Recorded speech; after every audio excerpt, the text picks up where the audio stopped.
In today's math lesson, we're going to compare linear functions for their graphs and equations. In this lesson, you might be asked to compare the slope of a graph and equation, or the y-intercept of a graph and an equation, or a y-value when x is at a particular number for a graph or equation. Let's start by trying to find out how to examine the slope. So we have already learned in previous lessons that for the slope, if you are looking at a graph, you need to examine the rise and the run, and that ratio is your slope.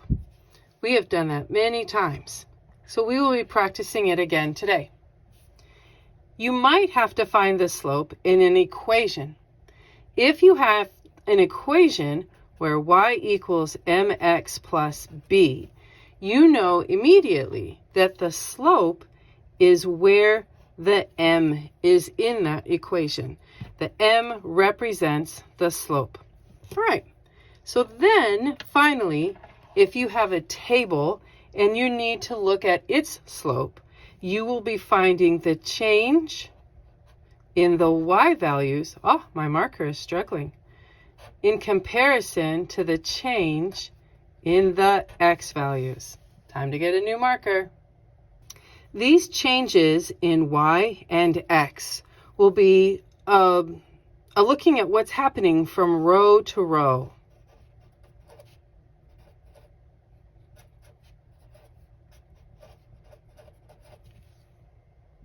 Now you might be asked in a particular problem to examine the y-intercept.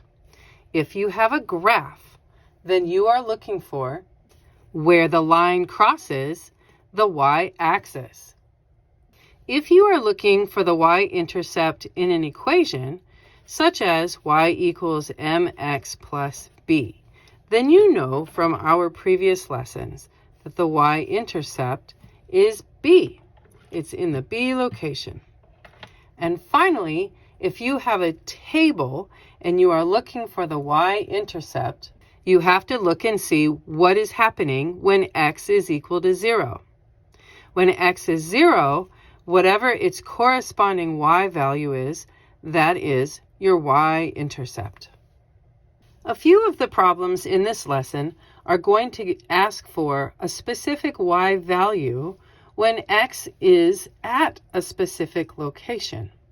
So let's see what that looks like for a graph, equation, and table.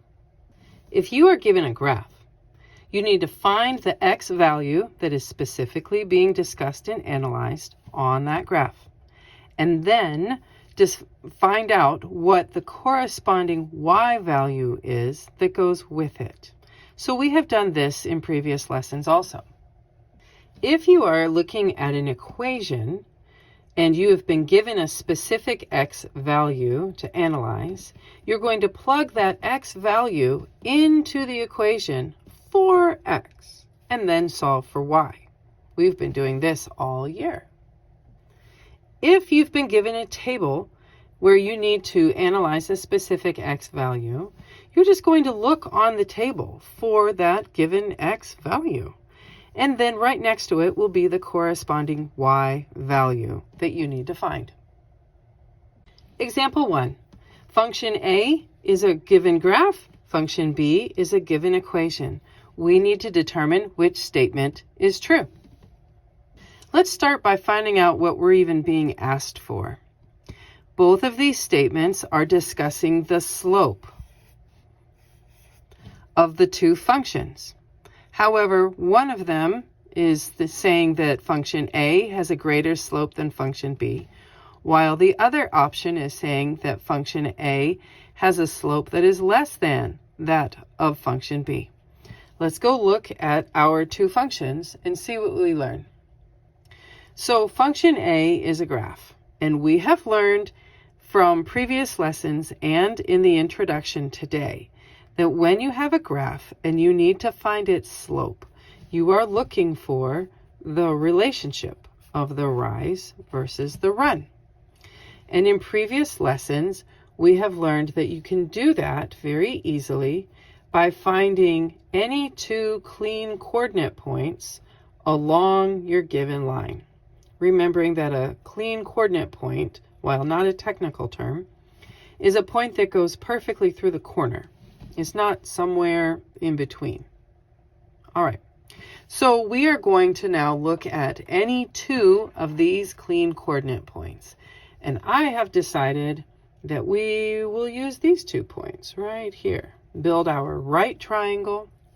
And we remember that we are looking at the rise versus the run. And you simply count them up. So our rise is 1, 2, 3, 4, 5, 6 units, while our run is 1, 2, 3 units. So we also remember that there was a silly story about how to determine if a slope is positive or negative. And we said there was a man on the left side of the line, and he died, heard the voices, saw the light, followed his path, and the direction that his path travels is determining whether or not this is a positive or negative slope. So this man follows his path, and he is going up to heaven. This is very much a positive slope.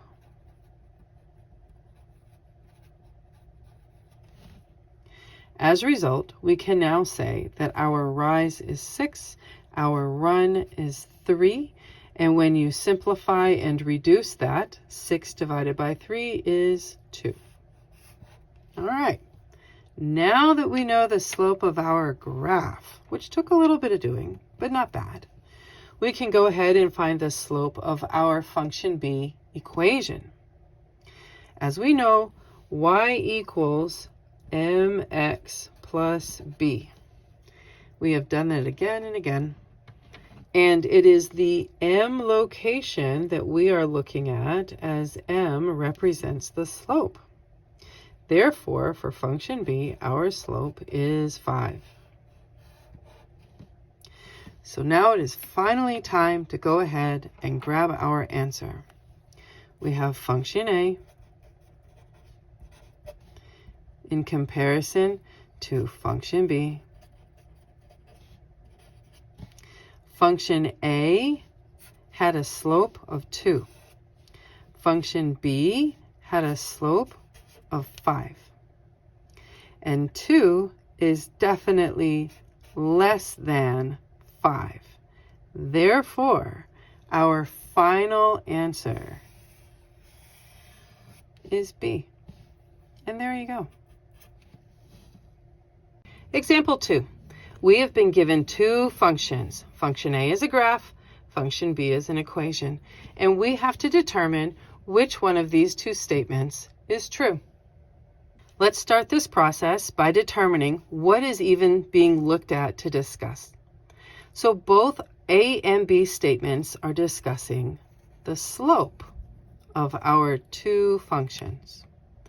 And we are told in option A that function A has a greater slope than function B, while in option B, we are told that function A has a slope that is less than the slope of function B. Let's go find out what's true. We learned in previous lessons that if you want to find the slope, go find 2 clean coordinate points on your graph. Any 2. And then you connect them using a right triangle. So I am going to choose these 2 points right here. You could have chosen any 2 coordinate points, nice and clean. We know that the slope comes from our rise in relationship to our run. That is always the case. So I'm hoping that you know that without any question by this point in time. Let's count up our units. The rise, as the case would be, is 1, 2, 3, 4, 5, 6, 7, 8, 9, 10 units, while the run is just 2 units. And we remember from a previous lesson, a silly little story, that helps us to determine if a slope is positive or negative by placing a man on the left side of our line and remembering that he dies. I'm sorry, I don't know what happened. He died. But he heard the voices, he saw the light, he followed his path, and this fellow went up, up, up, up to heaven. So this is again a positive slope. So I have written these numbers backwards and nobody told me? Oh, goodness. Our slope, the rise is 10 and the run is 2. And that most definitely can reduce to make 5. So the slope of function A is 5. Great. Let's go look at function B. Function B, y equals x minus 3. Knowing that our slope-intercept form of the equation comes from y equals mx plus b, and that the slope of which we are trying to determine is represented in the m with the m position. So we see here that there is no number showing in the m position of the slope-intercept form of our equation. And we remember from previous lessons that when you do not have a number showing a coefficient in front of a variable, that means that there is an understood 1 there. All right, let's go ahead and get this question answered. So we have a function A, and we have a function B, and we know that function A has a slope of 5, while function B has a slope of 1. And 5 is most definitely greater than 1. Therefore, our final answer is A. And there you go. Example 3. We have been given function A, which is an equation, and function B, which is a graph. And as a result, we have to determine which of these two statements is true. Let's start this process by finding out what are we even being asked to examine. We see that we are looking at the y-intercepts of these two functions. Okay. And we see that in option A, that the statement has been made that function A is greater than the y-intercept of function B. And in option B, we see that the y-intercept of function A is less than the y-intercept of function B. Let's go find out what's actually true. We know that having been given an equation that is in slope-intercept form, that B is the representation of the y-intercept. So whatever number, whatever value is in the B location, that is what we're looking for. And for our function A, B is of the value of -1. Alrighty, so let's go look at what's happening in function B. So function B is a graph, and its y-intercept is where the line crosses the y-axis, which happens to be right there. So this y-intercept is at the value of 4. All right. Now it is time to go and answer our question. So function A versus function B, where function A has a y-intercept of -1 and function B has a y-intercept of 4. And -1 is most definitely less than +4. As a result, we can choose answer option B to be the true and accurate answer. And there you go. Example 4. Function A is a graph and function B is an equation, and we have to determine which of these two statements is true. Let's find out what we're being asked to examine. We see here in the statements that the y-intercept has come under inspection. So statement A is saying that the y-intercept of function A is greater than that of the y-intercept of function B. And in statement B, it is being stated that the y-intercept of function A is less than the y-intercept of function B. Let's go see what it actually is. So we see here with our graph of function A that the y-intercept, being where the line crosses the y-axis, is located right there, nice and clean, and thus we know that the y-intercept is equal to 1. Great. In our equation, we know that if we've been given a y-intercept form of the equation, a slope-intercept form of the equation, then the y-intercept is represented with the letter B in the location of B. And for this particular equation, we know that our y-intercept is -4. So now that we have the pertinent information in front of us, let's go analyze it and make a decision. For function A, we know that there is a y-intercept of 1. And for function B, there is a y-intercept of -4. And +1 is definitely greater than -4. Therefore, our final answer will be A as the true statement describing these two functions. And there you go. In our fifth and final example, we have been given a function A that is an equation and function B that is a graph, and we have to determine which of these two statements is true. Let's find out what we are being asked to examine. In this problem, we are asked to examine a specific y value when x is equal to 4.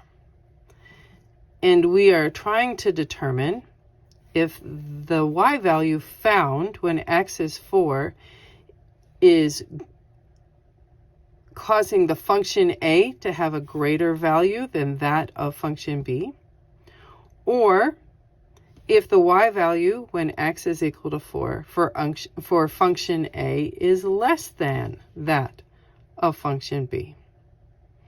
Let's go find out what we have. When you have been given an equation and we need to determine what's happening with the y value having been given an x, we are going to then replace this x value with the given, we're going to replace this x variable with the given x value. There are my words, I found them. Let's set up our structure. Y equals 2 times something plus 1. So there's the structure of our equation. And we know from the problem itself that we are looking specifically at when x is equal to 4. When you multiply and add, 2 times 4 is 8, plus 1 is 9. So for function A, when x is equal to 4, we have learned that y is equal to 9. All right. Now let's go look at our graph. When x is equal to 4, here is our x-axis. Since x is equal to 4, we find it and then go to our line and say, hey, how high up did this go? And we see, oh, that went up 3 units. So for our function B, when x is equal to 4, we have learned that y is equal to 3. Now we can finally go back and answer the question, as we are asked to compare y values when x is 4 between function A and function B. So function A had a y value of 9. Function B had a y value of 3, and 9 is definitely greater than 3. Therefore, our final answer will be A, as creating a true statement. And there you go.